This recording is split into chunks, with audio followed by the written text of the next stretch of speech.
Masayang masaya si Kim Domingo dahil natupad na pinapangarap lamang noon na mapabilang sa FPJ Batang Quiapo. Napapanood tuwing gabi ang aktres bilang si Madonna sa seryeng pinagbibidahan ni Coco Martin.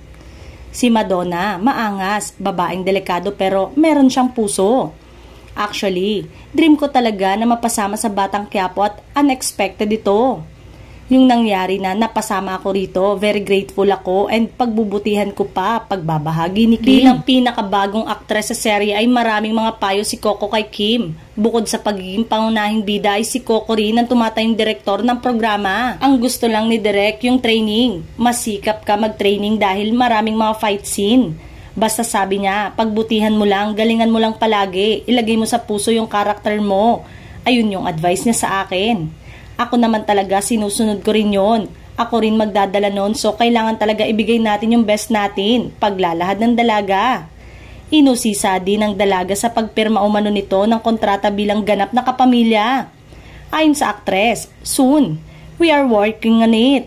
Then I can finally say that I'm a certified kapamilya. Tinanong din ito sa naging desisyon na umalis sa GMA Network ngunit tikom ang kanyang bibig.